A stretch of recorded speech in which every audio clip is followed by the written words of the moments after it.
એક સાથે અલગ અલગ 5 એજન્સી અને અલગ અલગ વેધર એક્સપર્ટ બધા જ કહી રહ્યા છે કે 31મી જુલાઈની બપોર પછીથી માંડીને એ પછીના સળંગ 72 કલાક ગુજરાત પર ભારે રહી શકે છે। હવે આ સિસ્ટમ છે એ લગભગ 30 તારીખે મોડી રાત સુધીમાં ગુજરાતના છોટાઉદેપુર અને રાજપીપળા આસપાસથી ગુજરાતમાં પ્રવેશ કરવાની છે। આજ રાતથી જ વરસાદની ધમાકેદાર બેટિંગ શરૂ થઈ જશે કે પછી આવતીકાલ સવારથી લગભગ ગુજરાતના અલગ અલગ વિસ્તારોમાં છૂટાછવાયા વરસાદ પડે અને પછી આવતીકાલ સાંજ સુધીમાં આખા ગુજરાતની અંદર વરસાદ પડી શકે, કેટલી અસર થશે? વડોદરાના ભાગો, ખેડાના ભાગો, આણંદના ભાગો, આ ઉપરાંત કપડવંતના ભાગો તેમજ અમદાવાદ ગાંધીનગરના ભાગોમાં પણ ભારેથી અતિ ભારે વરસાદ થવાની કેટલાક ભાગમાં શક્યતા છે અને સિસ્ટમ મજબૂત રહે તો 15 કિલોમીટર 20 ઇંચનો વરસાદ પણ ખાબકી શકે। શું એક કરતા વધારે સિસ્ટમ છે એના કારણે આટલી મહાકાય જે વરસાદી પ્રક્રિયા જે આવી રહી છે ગુજરાત તરફ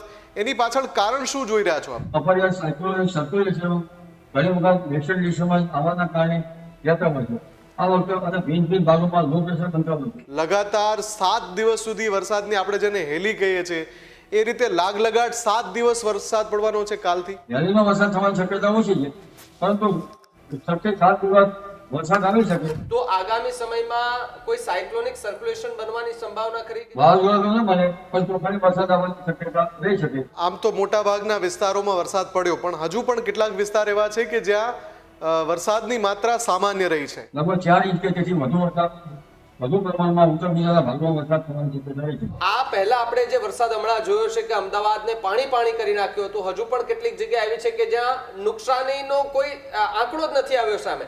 શું ફરીવાર અમદાવાદ અને આસપાસના વિસ્તારોમાં એ જ પ્રકારનો વરસાદ પડી શકશે આવતીકાલથી? સિસ્ટમ અત્યંત ભારે વરસાદની શક્યતા પણ છે। દક્ષિણ ગુજરાત ક્યારેય એવું નથી કે કોરું રહેવું હોય, મતલબ ત્યાં સતત વરસાદ ચાલુ જ છે અને આ વખતે પણ આગાહી એટલી જ છે। એટલે શું એવું છે કે આ ચોમાસામાં સૌથી વધારે વરસાદ દક્ષિણ ગુજરાતમાં જ પડવાનો છે? મુખ્ય ટ્રમ્પ બની જાય છે મુંબઈ ઉપરના ભાગોમાં, તેના કારણે આ વખતે દક્ષિણ ગુજરાતમાં વરસાદ વધારે થવાની શક્યતા છે।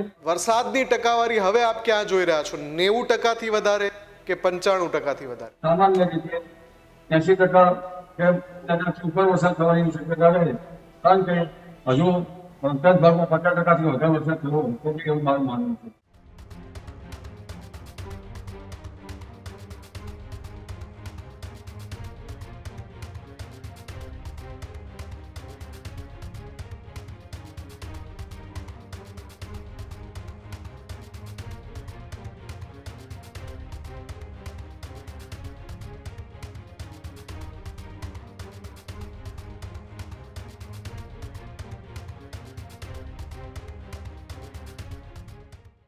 નમસ્કાર, આપ જોઈ રહ્યા છો ન્યૂઝ રૂમ ગુજરાત ગર્જનાદ સાથે હું છું મુફદ્દલ કપાસી અને હું છું ભાવિક। આજના ગર્જનાદમાં વાત કરવી છે ફરી એકવાર વરસાદી આફતની।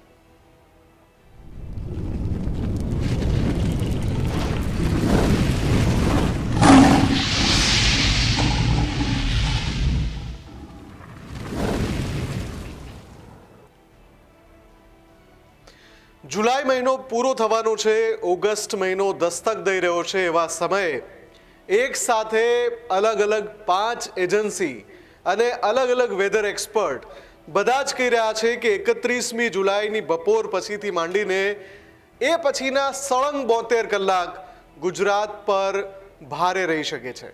કેટલાક વિસ્તારો તો એવા છે કે જ્યાં જળબંબાકારની સ્થિતિ સર્જાય તો પણ નવાય નહીં।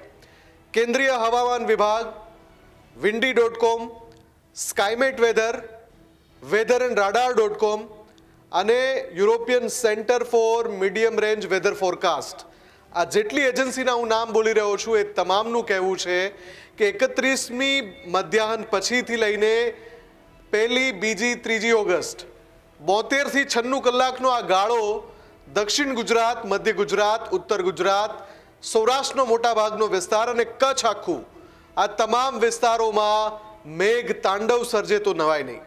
આની સાથે સાથે તમામ જાણીતા જે હવામાન નિષ્ણાંતો છે એ પણ આ જ તારીખમાં કહી ચૂક્યા છે કે મેઘરાજા ફરી એકવાર તરબોળ કરવા માટે આવી રહ્યા છે। 30મી જૂન એ દિવસ હતો જ્યારે ગુજરાતમાં મેઘરાજાએ સત્તાવાર એન્ટ્રી લીધી। પહેલો રાઉન્ડ 8મી જુલાઈ સુધી ચાલ્યો, એ પછી બીજો એક રાઉન્ડ આવ્યો જેમાં માત્ર હળવો વરસાદ થયો, એ મધ્ય જુલાઈમાં હતો। ખરો બીજો રાઉન્ડ આવ્યો 22મી જુલાઈથી. 23મી જુલાઈએ અમદાવાદ અને આજુબાજુના વિસ્તાર એવા જળબંબાકાર થઈ ગયા કે વર્ષોનો રેકોર્ડ તોડી નાખ્યો. 18, 20 ઇંચ વરસાદ. હવે જે થવા જઈ રહ્યું છે 1લી 2 ઓગસ્ટે, ફરી એકવાર ડર છે કે એક જ ચોમાસામાં બીજી વાર અમદાવાદ સહિતના અનેક વિસ્તારોમાં રીતસર જળબંબાકાર સર્જાઈ શકે છે. તંત્ર એટલું એલર્ટ છે કે અત્યારથી જ અમદાવાદમાં NDRF અને SDRFની ટીમ બોલાવી લેવાઈ છે. તમામ શૈક્ષણિક સંસ્થાનોમાં રજા જાહેર કરી દેવાઈ છે. આમાં અમદાવાદ એકલું નથી. નર્મદા, નવસારી, ખેડા, આણંદ, વડોદરા આવા ઘણા બધા જિલ્લા છે અમદાવાદ સહિત કે જ્યાં તમામ શૈક્ષણિક સંસ્થાનોમાં રજા જાહેર કરી દેવાઈ છે આવતીકાલ માટે. અને આ પરિસ્થિતિ આગામી 2-3 દિવસ સુધી બનેલી રહી શકે છે. આ બધાની વચ્ચે ભાવિક જે પણ અપડેટ મળી રહ્યા છે એવા છે કે સૌએ સતર્ક રહેવાનો આ સમય છે. 3-4 દિવસની તૈયારી કરી લેવાનો આ સમય છે. બિલકુલ થી અને જે રીતે હવામાન વિભાગ દ્વારા જે મેપ જાહેર કરવામાં આવ્યા છે એની અંદર પણ દક્ષિણ ગુજરાત અને મધ્ય ગુજરાતના કેટલાક ભાગો પર રેડ કલર આપવામાં આવ્યો છે, એટલે કે રેડ ઝોન જાહેર કરવામાં આવ્યા છે. રેડ એલર્ટ આપતાની સાથે જ વિસ્તારમાં શિક્ષણ વિભાગ પણ હરકતમાં આવ્યું છે અને અત્યારથી જ કહી દીધું છે કે આવતીકાલે તમામ શાળાઓ બંધ રહેશે. તમામ જે બાળકો છે તેમને ઘરે રહેવા માટે સૂચના આપી દેવામાં આવી છે. કામ વગર કોઈએ બહાર ન નીકળવું તે પ્રકારની સૂચના પણ આપી દેવામાં આવી છે. અને આ જ મુદ્દાને લઈને વાતચીત કરવી છે. આપણી સાથે હવામાન નિષ્ણાંત અંબાલાલ કાકા પટેલ જોડાયા છે. સીધા એમની પાસે જ જઈએ અને આજ રાતથી આમ તો જે અસર શરૂ થવા જઈ રહી છે એની અસર કેટલો સમય રહેશે, ગુજરાતમાં કયા કયા એવા વિસ્તારો હશે કે જ્યાં ફરી એકવાર જળબંબાકાર જેવી સ્થિતિ સર્જાય તેવી વાત પણ જોવા મળી રહી છે. અંબાલાલ કાકા, સ્વાગત છે ન્યૂઝ રૂમ પર આપનું. આભાર આપનો. કાકા, શું લાગે છે આજ રાતથી જ વરસાદની ધમાકેદાર બેટિંગ શરૂ થઈ જશે કે પછી આવતીકાલ સવારથી લગભગ ગુજરાતના અલગ અલગ વિસ્તારોમાં છૂટાછવાયા વરસાદ પડે અને પછી આવતીકાલ સાંજ સુધીમાં આખાય ગુજરાતની અંદર વરસાદ પડી શકે? કેટલી અસર થશે? લગભગ આજ રાતથી જ વરસાદની શક્યતા છે. પંચમહાલના ભાગો, કેટલાક પૂર્વ ગુજરાતના ભાગોમાં આજ રાતથી જ વરસાદ શરૂ થઈ જશે, દાહોદ વગેરે ભાગોમાં. પરંતુ આગામી 48 કલાકમાં ભારેથી અતિ ભારે વરસાદ થવાની શક્યતા રહેતા જનતાને કાળજી રાખવી જરૂર છે. સામાન્ય રીતે ભરૂચ, તાપી, નર્મદા અને લગભગ વડોદરાના ભાગો, ખેડાના ભાગો, આણંદના ભાગો, આ ઉપરાંત કપડવંજના ભાગો તેમજ અમદાવાદ, ગાંધીનગરના ભાગોમાં પણ ભારેથી અતિ ભારે વરસાદ થવાની કેટલાક ભાગમાં શક્યતા છે. ખાસ કરીને દાહોદ, પંચમહાલના ભાગોમાં ભારેથી અતિ ભારે વરસાદ થઈ શકે. વડોદરાના ભાગમાં ભારેથી અતિ ભારે વરસાદ થવાની શક્યતા છે. મહીસાગરના ભાગમાં ભારે વરસાદ થવાની શક્યતા છે. કચ્છ ભાગોમાં લગભગ સામાન્ય રીતે જોવા જઈએ તો 8-10 ઇંચ અને સિસ્ટમ મજબૂત રહે તો 15-20 ઇંચ વરસાદ પણ ખાબકી શકે. પરંતુ સિસ્ટમ મજબૂત ન રહે તો આગળ ચાલે તો 10-15 ઇંચ વરસાદ થવાની શક્યતા રહે છે. આ ઉપરાંત ઉત્તર ગુજરાતના ભાગમાં પણ વરસાદ થવાની શક્યતા છે. પાટણ સમિતિ હારીના ભાગમાં વરસાદ થવાની શક્યતા છે. મહેસાણાના ભાગો તેમજ ઉનાવા, શિવપુર, વડનગર વગેરે ભાગોમાં વરસાદ થવાની શક્યતા છે. કડી તલોદના ભાગોમાં વરસાદ થવાની શક્યતા છે. બેચરાજીના ભાગોમાં વરસાદ થવાની શક્યતા છે. વિસાપુર, કપડેજ ભાગોમાં વરસાદ થવાની શક્યતા છે. વિરમગામ, થાણાના ભાગોમાં વરસાદની શક્યતા છે. પાટડી, દસણા ભાગોમાં વરસાદની શક્યતા છે. અને લગભગ સાબરકાંઠાના ભાગમાં, હિંમતનગરના ભાગમાં વરસાદની શક્યતા છે. ગીરડના ભાગમાં વરસાદની શક્યતા છે. તેમજ તલોદના ભાગમાં વરસાદની શક્યતા છે. પેટભરમાં વગેરે ભાગમાં વરસાદની શક્યતા છે. અને વડાલીના ભાગોમાં પણ વરસાદની શક્યતા છે. નિરોલ વગેરે ભાગમાં વરસાદની શક્યતા છે. આ ઉપરાંત અરવલ્લીના ભાગમાં પણ વરસાદની શક્યતા છે. એટલે લગભગ વરસાદ સતરાકાર રહેશે. ઉત્તર ગુજરાતના ભાગમાં 3 ઇંચ થશે તો 4 ઇંચ કે તેથી વધુ વરસાદ પણ ખાબકી શકે. આ ઉપરાંત ઉત્તર સૌરાષ્ટ્રના ભાગમાં વરસાદ થવાની શક્યતા છે. કચ્છના ભાગોમાં 1 ઇંચ માંથી 4 ઇંચ કે તેથી વધુ વરસાદ થવાની શક્યતા છે. અને રાજકોટના ભાગમાં પણ ત્યાં ભારે વરસાદ થવાની શક્યતા છે. આ ઉપરાંત સુરેન્દ્રનગર, હળવદ, ગાંધીનગર વિસ્તારમાં વરસાદ થવાની શક્યતા છે. કોકીના ભાગમાં વરસાદ થવાની શક્યતા છે. ભગતના ગામમાં વરસાદ થવાની શક્યતા છે. એટલે આ વરસાદી ઝાપટા હળવાથી ભારે વરસાદી ઝાપટા પડવાની શક્યતા છે. ઉલ્લેખ કરીએ છીએ તેમ દક્ષિણ સૌરાષ્ટ્રના કેટલાક ભાગમાં ભારે ટૂંકા અતિ ભારે વરસાદ ખાબકી શકવાની શક્યતા રહે છે. ખાસ કરીને ભાવનગરના ભાગોમાં, બોટાદના ભાગોમાં અમરેલીના ભાગોમાં કેટલા ભાગમાં ભારે ત્યાં ગતિવાળો વરસાદની શક્યતા રહેશે. ગીર સોમનાથના ભાગોમાં પણ વરસાદ થવાની શક્યતા છે. જૂનાગઢના ભાગોમાં પણ વરસાદ થવાની શક્યતા છે. ઉલ્લેખનીય છે કે જ્યાં વરસાદ ઓછો છે તેવા જામનગરના ભાગોમાં પણ હળવા ભારે વરસાદ ઝાપટા આવવાની શક્યતા રહેશે. આ ઉપરાંત દ્વારકાના ભાગોમાં પણ હળવા વરસાદ ઝાપટા થઈ શકે અને પોરબંદરના ભાગોમાં પણ હળવા વરસાદ ઝાપટા થઈ શકવાની શક્યતા છે. કારણ ભાગોમાં ત્યાંથી જ વરસાદ ઓછો છે. પરંતુ દક્ષિણ ગુજરાતના ભાગોમાં, આવડના વલસાડના ભાગોમાં અને નવસારીના ભાગોમાં ભારેથી અતિભારે વરસાદની શક્યતા છે. કચ્છ ભાગોમાં 8 થી 10 ઇંચ કે તેથી વધુ વરસાદ થવાની શક્યતા રહે. કચ્છ ભાગમાં પૂરની સ્થિતિ રહે અને મધ્ય ગુજરાતના કેટલાક ભાગમાં નાની નદીઓ પર પૂરની સ્થિતિ રહી શકે. અને લગભગ ગુજરાતમાં આ વખતે સચરાચર મધ ભાગોમાં વરસાદ થવાની શક્યતા રહે છે. પરંતુ ઉલ્લેખનીય છે કે તારીખ 7 થી 8 ઓગસ્ટમાં એક બીજી સિસ્ટમ બંગાળ ખાડીમાં બની રહી છે અને આ સિસ્ટમમાં માર્ચ ગુજરાતમાં રહે તો ખૂબ ભારે વરસાદ આવી શકે. પરંતુ તારીખ 14મી ઓગસ્ટ સુધીમાં તાપી નદીનું જળસ્તર વધવાની શક્યતા રહે છે અને પશ્ચિમ ઘાટમાં વરસાદ થવાની શક્યતા રહે છે. એટલે વરસાદ ગયો નથી. ઓગસ્ટમાં પણ સારો વરસાદ થવાની શક્યતા રહે છે. આયુર્વેદ મજૂરી થતા ઓગસ્ટમાં વરસાદ થઈ શકે અને સપ્ટેમ્બરની શરૂઆત સુધીમાં આ વરસાદની વહાણ રહેવાની શક્યતા રહે છે. જી અંબાલાલજી, જે સિસ્ટમ સક્રિય થઈ છે, શું એક કરતાં વધારે સિસ્ટમ છે? ડીપ ડિપ્રેશનની વાત હતી, પછી અપર એર સાયક્લોનિક સર્ક્યુલેશન, શું એક કરતાં વધારે સિસ્ટમ છે? એના કારણે આટલી મહાકાય જે વરસાદી પ્રક્રિયા જે આવી રહી છે ગુજરાત તરફ, એની પાછળ કારણ શું જોઈ રહ્યા છો આપ? એક તો વેસ્ટર્ન ડિસ્ટર્બન્સ જ્યારે આવતા હોય ત્યારે અરબ સાગરનો ભેજ અને બંગાળ સાગરનો ભેજ સરાસર ખેંચાતો હોય છે. ત્યારે અપાર લેવલ ઉપર સાયક્લોનિક સર્ક્યુલેશન બનતા હોય છે. ઘણી વખત તો 5 કિલોમીટરની હાઈટ ઉપર ના હોય છે અને એક શેર ઝોન બનવાની શક્યતા છે. એ શેર ઝોન 22 ડિગ્રી નોર્થ ફરી શકે, 23 ડિગ્રી નોર્થ પણ આવી શકે. આ ઉપરાંત બંગાળ ઉપસાગરની શાખા સક્રિય છે કારણ કે પેસિફિક મહાસાગરમાં લગભગ એક સાયક્લોન બનવાની શક્યતા છે. ઘણી વખત પેસિફિક મહાસાગરમાં ભલે અલ્નીનો હોય છતાં તેમાં કંઈક સાયક્લોન બનતા હોય છે ત્યારે તેના રેમિનન્ટ બંગાળ ઉપસાગરમાં આવતા હોય છે. એટલે પેસિફિક મહાસાગરના રેમિનન્ટ બંગાળ ઉપસાગરના આવવાના કારણે પણ બંગાળ ઉપસાગર સક્રિય રહેતું હતું અને વેસ્ટર્ન ડિસ્ટર્બન્સના કારણે રહેતું હતું. અપર એર સાયક્લોનિક સર્ક્યુલેશન ઘણી વખત વેસ્ટર્ન ડિસ્ટર્બન્સ આવવાના કારણે રહેતા હોય છે. આ વખતે અને ભિન્ન ભાગોમાં લો પ્રેશર બનતા હોય છે. એટલે કેટલાક ઝાડા અજાડા બળવાના કારણે આ વખતે એક પછી એક સિસ્ટમો બની રહી છે. પછી આખી 5 સિસ્ટમો મજબૂત છે, જેના કારણે ગુજરાતમાં વરસાદ થઈ ગયો છે. જી અંબાલાલજી, 1લી તારીખ, 2જી તારીખ, 3જી તારીખ, 3 દિવસની તો વાત થઈ રહી છે. શું એવા કોઈ અપડેટ પણ છે કે લગાતાર 7 દિવસ સુધી વરસાદની, આપણે જેને હેલી કહીએ છીએ એ રીતે લાગલગાટ 7 દિવસ વરસાદ પડવાનો છે કાલથી? વરસાદ તો 6-7 દિવસ રહી શકે, પરંતુ પછી આ 2-3 દિવસમાં ભારેથી અતિભારે વરસાદ થાય પછી ઝાપટા પડવાની શક્યતા રહેતી હોય છે. વહેલી તો સતત કોન્સ્ટન્ટ વરસાદ આવે વહેલીમાં વરસાદ થવાની શક્યતા ઓછી છે, પરંતુ 6 થી 7 દિવસ વરસાદ આવી શકે. ક્યારેક સવારથી બપોરમાં ક્યારેક વરસાદ રોકાઈ જાય, આવી રીતે વરસાદ આવવાની શક્યતા ત્રીજી તારીખ સુધીમાં તો છે.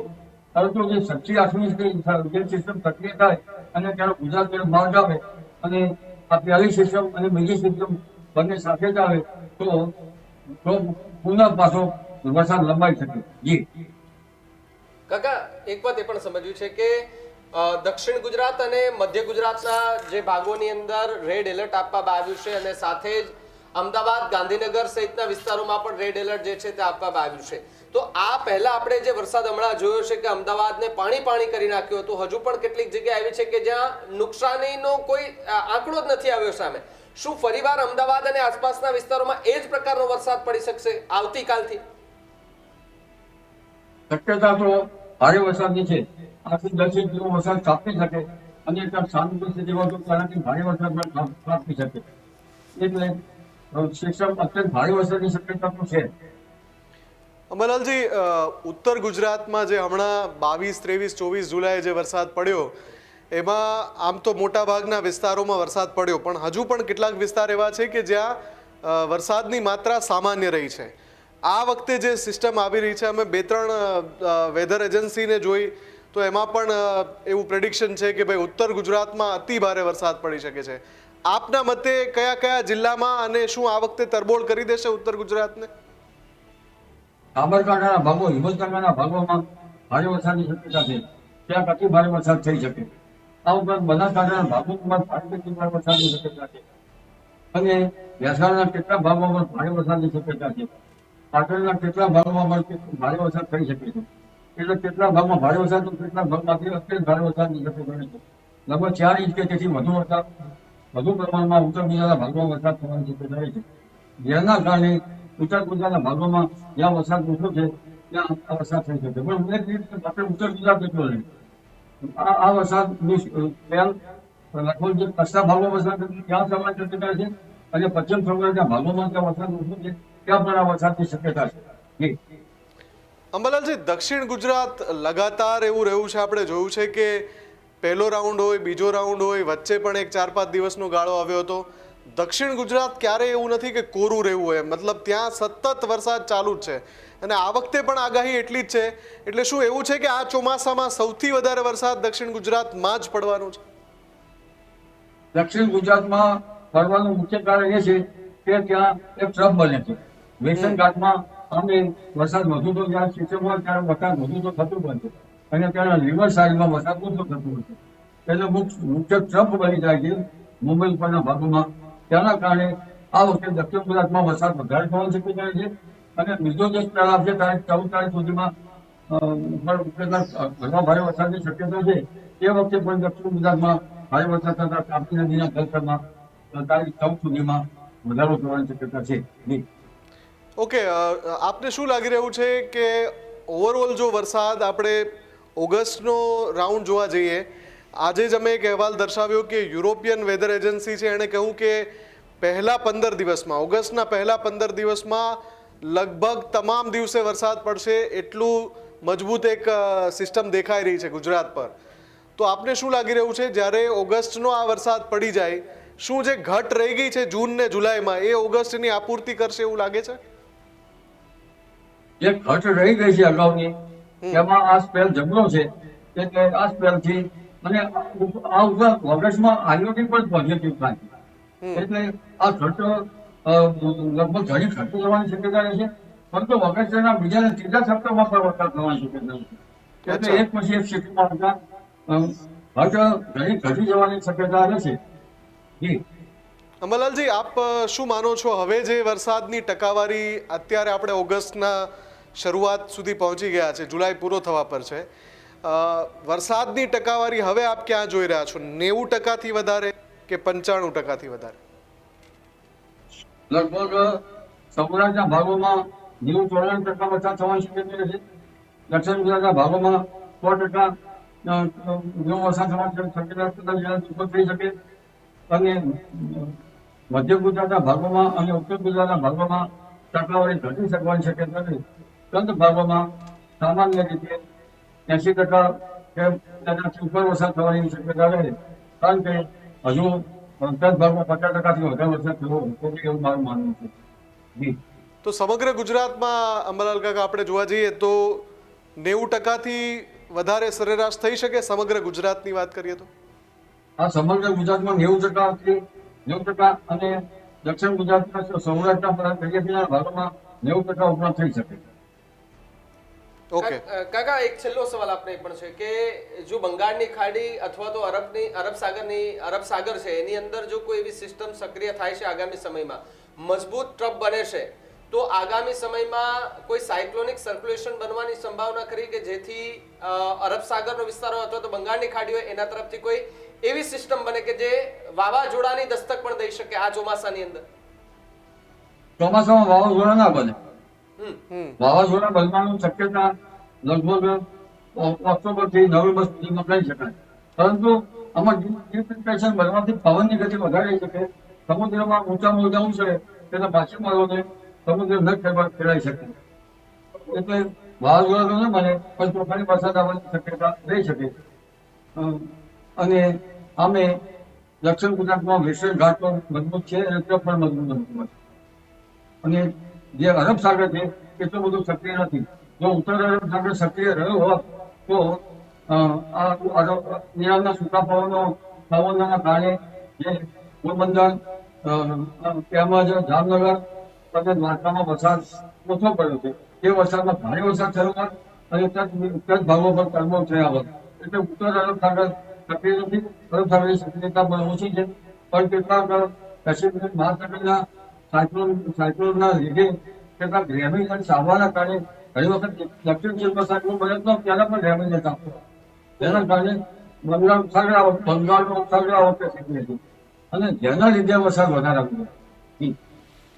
ઠીક છે, આભાર અંબાલાલજી અમારી સાથે જોડાવા બદલ અને આ અત્યંત મહત્વની માહિતી આપવા બદલ. તો આ હતા જાણીતા આગાહીકાર અંબાલાલ પટેલ કે જેઓ હંમેશાથી વરસાદની સટીક આગાહી કરતા આવ્યા છે અને ઘણા બધા લોકો એમને ફોલો પણ કરે છે અને ઘણી બધી એમની એવી આગાહી છે કે જે સચોટ સાબિત થઈ છે. આમ પણ હવામાનની આગાહી એટલા માટે મુશ્કેલ હોય છે ભાવિક કે દર 24 કલાકે ચિત્ર બદલાતું હોય છે.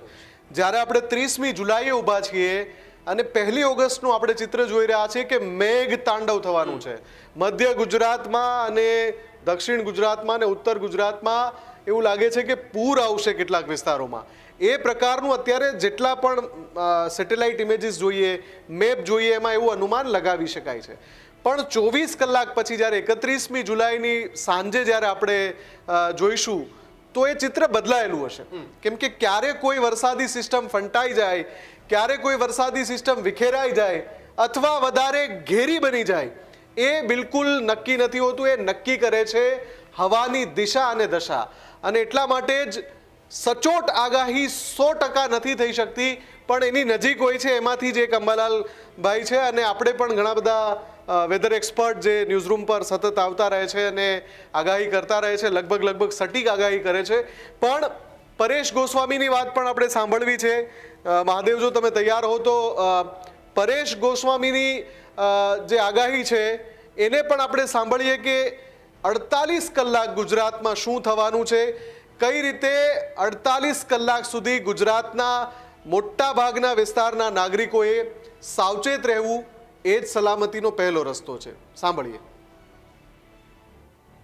જે આપણે ગત રોજ વાત કરી હતી, ગઈકાલે એ સિસ્ટમ છે એ ઓડિશા ઉપર હતી. એ સિસ્ટમ આજે મધ્યપ્રદેશ અને મહારાષ્ટ્રથી ખૂબ નજીક આવી ગઈ છે અને એ સિસ્ટમ છે એ અત્યારે પણ હજુ મજબૂત છે. જોકે ગઈકાલે ડીપ ડિપ્રેશન હતી, એ સિસ્ટમ થોડીક નબળી પડીને અત્યારે ડિપ્રેશનમાં ફેરવાઈ છે. છતાં પણ એ સિસ્ટમ છે એ ખૂબ મજબૂત છે અને અત્યારે મહારાષ્ટ્ર અને મધ્યપ્રદેશની બોર્ડર ઉપર, એટલે કે આમ તો ઓડિશાથી આગળ વધીને એ પશ્ચિમ દિશા તરફ ઘણી આગળ નીકળી ચૂકી છે. હવે આ સિસ્ટમ છે એ લગભગ 30 તારીખે મોડી રાત સુધીમાં ગુજરાતના છોટાઉદેપુર અને રાજપીપળા આસપાસથી ગુજરાતમાં પ્રવેશ કરવાની છે. એટલે આ સિસ્ટમ ઉપર અમારી સતત નજર છે. લગભગ ગુજરાતમાં પહોંચે ત્યાં સુધીમાં લો પ્રેશર કેટેગરીની અંદર આ સિસ્ટમ પહોંચવાની છે. મહત્વની વાત તો એ છે કે આમ તો મધ્ય ગુજરાત અને દક્ષિણ ગુજરાતની અંદર આ સિસ્ટમને કારણે ભારેથી અતિભારે વરસાદ વરસવાનો છે, જેમાં વડોદરાથી લઈને વલસાડ કે મુંબઈ સુધીના તમામ વિસ્તારમાં સારો વરસાદ પડશે. મધ્ય ગુજરાતનું પણ અમદાવાદ, આણંદ, નડિયાદ, ખેડામાં સારો વરસાદ પડશે. પણ ખૂબ ચિંતા અત્યાર સુધી જેની રહી છે એ હશે પશ્ચિમ સૌરાષ્ટ્ર અને પશ્ચિમ કચ્છના ભાગો. આ વિસ્તારોની અંદર અત્યાર સુધી વરસાદનું પ્રમાણ છે એ ખૂબ ઓછું જોવા મળ્યું છે. પણ હવે આ 31 જુલાઈથી લઈ અને 4 ઓગસ્ટ સુધીનું આ સેશન છે. આ સેશન દરમિયાન પશ્ચિમ સૌરાષ્ટ્ર અને પશ્ચિમ કચ્છને પણ વરસાદનો લાભ મળે એવી અત્યારના સમીકરણો પ્રમાણે પૂરી શક્યતા દેખાઈ રહી છે. હા, એક ચોક્કસથી છે કે આ રાઉન્ડમાં પણ જે રીતે મધ્ય ગુજરાત અને દક્ષિણ ગુજરાતને ભારે વરસાદનો લાભ મળશે એવો ભારે વરસાદનો લાભ પશ્ચિમ સૌરાષ્ટ્ર એટલે કે દ્વારકા, જામનગર, પોરબંદર અને કચ્છના જે ભાગો છે, ભુજથી લઈને પશ્ચિમ ભાગો છે, એમાં ભારેથી અતિ ભારે વરસાદ નહીં આવે, પણ એકંદરે મધ્યમ વરસાદ છે એ ચોક્કસથી આની અંદર લાભ મળવાનો છે. કહી રહ્યા છે એ પણ ખૂબ જ ચેતવણીની ભાષા એટલા માટે છે કે આપણે સચેત રહીએ, સતર્ક રહીએ. તો જો અતિ ભારે વરસાદના કારણે જે પરિસ્થિતિ સર્જાય એનાથી આપણે બચી શકીએ. ખાસ કરીને નીચાણવાળા વિસ્તારમાં જે લોકો રહે છે, તમે સમજો કે સ્ટેટ ઇમરજન્સી કંટ્રોલ સેન્ટર હોય, ડિઝાસ્ટર મેનેજમેન્ટ હોય, NDRF, SDRF હોય, બધા અત્યારે સ્ટેન્ડ બાય છે આ 4 થી 5 દિવસ માટે. અને આપણે સૌએ પણ તંત્ર જે પણ દિશા નિર્દેશ આપે, જે પણ સૂચના આપે એનું પાલન કરવાનું છે. અને તમારા વિસ્તારમાં કેટલો વરસાદ છે, ક્યાં કેવી પરિસ્થિતિ છે અમને કમેન્ટ કરીને ચોક્કસથી જણાવજો. જો તમારા વિસ્તારમાં વરસાદ પડ્યો જ નથી તો પણ જણાવજો. તમારા વિસ્તારમાં નીચાણવાળા જે વિસ્તારો કયા કયા છે એ પણ લખીને અમને જણાવજો. એ બધી જ બાબતો અમે આગળના વિશેષમાં આવરી લેવાની કોશિશ કરીશું. બિલકુલ. તો જે પ્રમાણે મુફદ્દલ તમે વાત કરી 24 કલાકે મેપ બદલાય. આપણે ગઈકાલે જ્યારે મેપ જોયો હતો તો ઉત્તર ગુજરાત અને મધ્ય ગુજરાતના કેટલાક ભાગો પર એક રાઉન્ડ હતું, પરંતુ 24 કલાક બીજા તો એક આખી સિસ્ટમ કચ્છ સુધી પહોંચી ગયું. કચ્છ સુધી પહોંચી ગઈ, એટલે કે હજુ પણ 24 કલાક છે. 24 કલાકમાં ખૂબ મોટો ફેરફાર થઈ શકે છે. જે જિલ્લામાં વરસાદ નથી દેખાતો એ વિસ્તારમાં પણ કદાચ વરસાદ આવે તેવી પૂરેપૂરી સંભાવના છે. બાકી મુફદ્દલે કહ્યું એ રીતે તમારી આસપાસ કેવું વાતાવરણ રહેશે, વરસાદ છે કે કેમ, નીચાણવાળા વિસ્તારો કેટલા આવેલા છે, ત્યાં કેવી સ્થિતિ છે, અમારા ડિજિટલ પ્લેટફોર્મ પર જઈને કમેન્ટ બોક્સમાં ખાસ લખજો. બાકી જોતા રહેજો ન્યૂઝ રૂમ ગુજરાત. નમસ્કાર.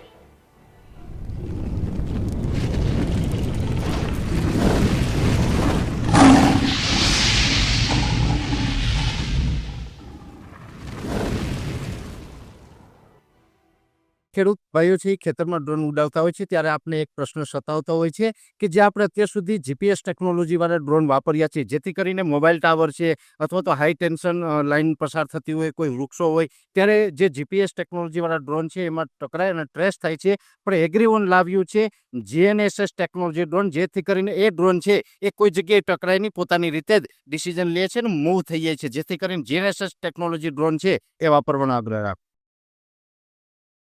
આ જ પ્રકારની તમામ અપડેટ જોવા માટે ન્યૂઝરૂમ ગુજરાતને લાઇક, શેર અને સબસ્ક્રાઇબ કરવાનું ભૂલતા નહીં.